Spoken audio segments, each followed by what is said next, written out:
Your lack of imagination is hindering your financial growth. Luckily for you, there's a way to shape your imagination and convert your strong desires into money. This is Think and Grow Rich, Chapter 6, Imagination.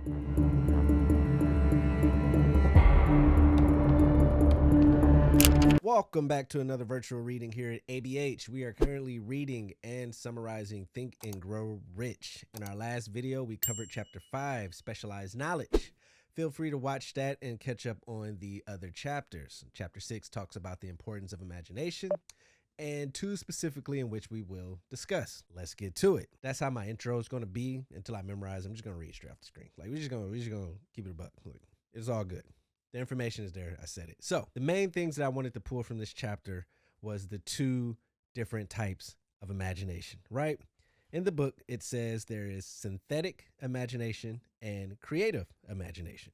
So without further ado, we're going to read over what was highlighted. We're going to go over the imaginations, and hopefully you can take something from it. The imagination is literally the workshop wherein are fashioned all plans created by men. The impulse, the desire, is given shape, form, and action through the aid of imaginative faculty of the mind. With synthetic imagination, one may arrange old concepts, ideas, or plans into new combinations. This faculty creates nothing. It merely works with the material of experience, education, and observation with which it is fed. With creative imagination, the finite mind of man has direct communication with infinite intelligence. It is the faculty through which hunches and inspirations are received. It is through this faculty that thought vibrations from the minds of others are received. It is through this faculty that one individual may tune in or communicate with the subconscious minds of other men. The faculty functions only when the conscious mind is vibrating at an exceedingly rapid rate. The creative faculty becomes more alert, more receptive to vibrations from the sources mentioned in proportion to its development through use. All right, so what did we just read? With synthetic imagination, it's saying that one may arrange old concepts, ideas, right? So in that case, nothing is created, meaning you're not creating something from scratch. You're pulling for something. It's like how we start podcasts. It's like how we start YouTube. Me doing this YouTube video, I'm not the first one to do it. I'm like the millionth person to do it, but I'm trying to create from knowledge and education that I already have and that I've researched to create something new.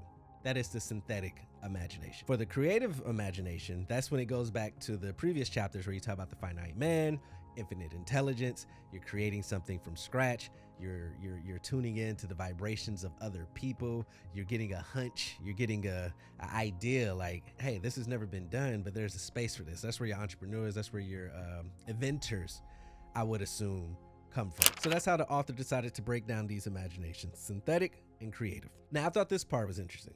Both the synthetic and creative faculties of imagination become more alert with use, just as any muscle or organ of the body develops through use. I love this book. I'm going to say this every time because while it tells you information, while it's giving you advice, while it's trying to paint the roadmap for you, everything boils down to action. And I think that's just something, not only through this book, but just in life. Like I made a video about it. Matter of fact, I'll tag that. I made a short about how you can gather all of this information, right? You can read all the books, you can go to school, get all the degrees, but until you actually start putting those things into action, practicing, getting the reps in, building muscle, it's useless. So even on the next page, after discussing creative and synthetic, it's saying, hey, both of these have to be used. You have to practice doing these things. You have to build the muscle. You have to get your reps in. And that's just in life in general. Anything you do, you can get all the information, you can watch all the YouTube videos, you can do all that. But until you actually start putting things on paper, putting things on camera, putting things online, or whatever it is you're trying to do, it's not going to grow. You're not going to get the max use out of it. Your imaginative faculty may have become weak through inaction. It can be revived and made alert through use. This faculty does not die, though it may become quiescent through lack of use. Center your attention for the time being on the development of the synthetic imagination, because this is the faculty which you will use more often in the process of converting desire into money. Transformation of the intangible impulse of desire into the tangible reality of money calls for the use of a plan or plans. These plans must be formed with the aid of the imagination and mainly with the synthetic faculty.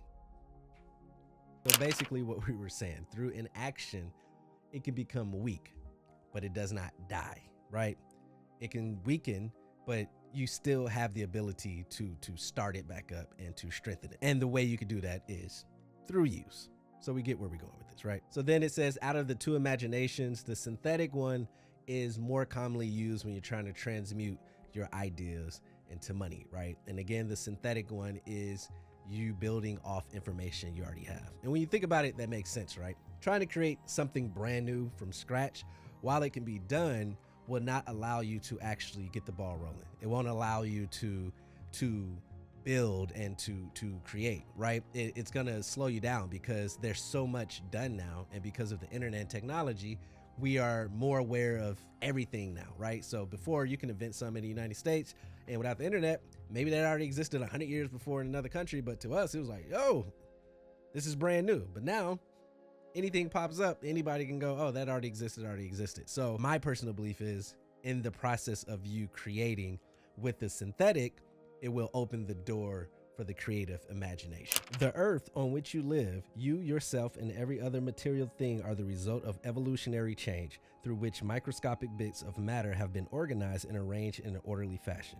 Moreover, and this statement is of stupendous importance, this earth, every one of the billions of individual cells of your body, and every atom of matter begin as an intangible form of energy.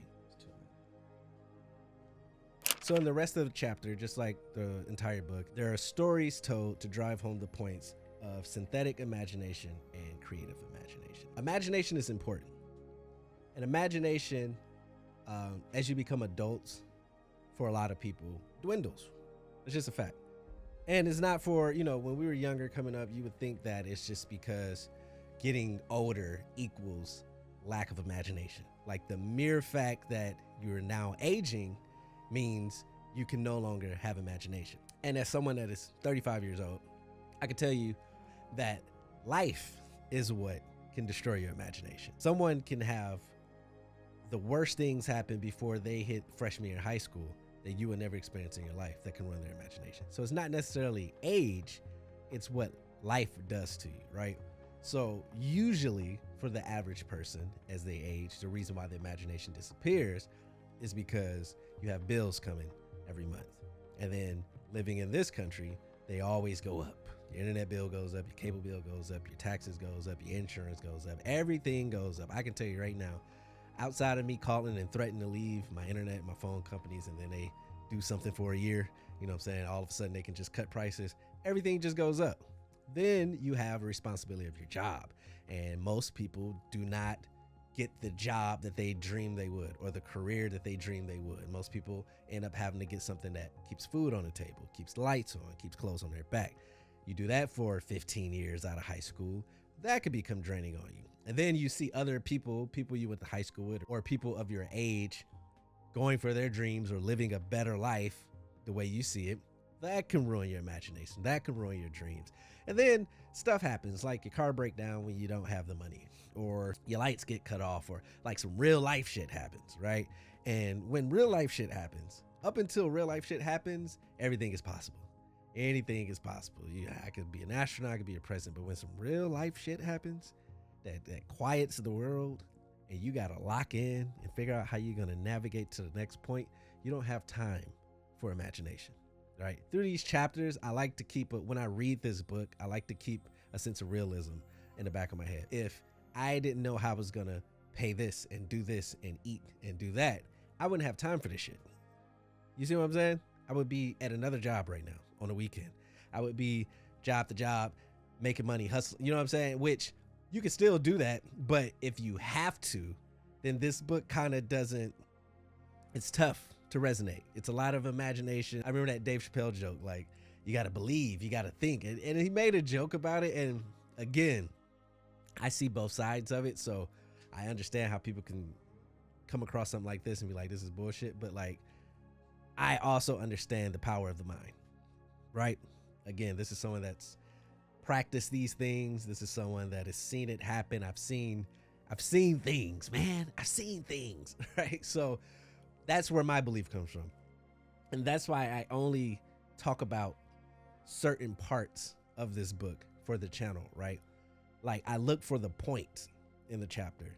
and drive that home. And I always encourage those to go read everything else for context, because I feel like the point is universal, but I feel like these stories, you can decide if you want to believe them. You could decide if that really matters when it comes to the point being driven home. But at the end of the day, I feel like the point of what's being said is important. A book tip, another book tip for the episode is even in a book that may not seem like it's for you or you're going to get something from it, 9 times out of 10, if you read it and go through it, there's going to be something, because we're all equipped with information. We all live different lives. We've all had different conversations, and we've all connected different dots, right? So every writer, whether the overall story or most of the story doesn't make sense, you can find something that goes, huh. And that's how I gather information, right? I don't take everything word from word. Like, I hear somebody just say something and I ignore 90% of what they say, but like that fits. That's the missing piece to what I was trying to do already. And I just start building. So everything I do is just like, oh, that's interesting. How do I get from here? This person says that, this random person. And then you just build from that. Remember the takeaway: 2 imaginations: synthetic imagination, creative imagination. Synthetic is building on what you already have, and creative is basically building from scratch. It's a nutshell. And that's it. Chapter 6, imagination, Think and Grow Rich. Thank you everybody for listening and watching ABH, A Book High. We will go over chapter 7. What is chapter 7? Let's see. Chapter 7 is organized planning. So this one, I think this one is more palatable for the average reader, because again, just like the previous chapter, this is tangible. This is real things that you can do, and it's not imagination, and it's not a hunch, it's not energy. You know, a lot of people don't mess with that. Organized planning is the next chapter. This was chapter 6, imagination. Thank you for watching and listening. I will see you all at the next episode. Oh wait, be sure to subscribe. I gotta remember to keep doing it. Be sure to subscribe.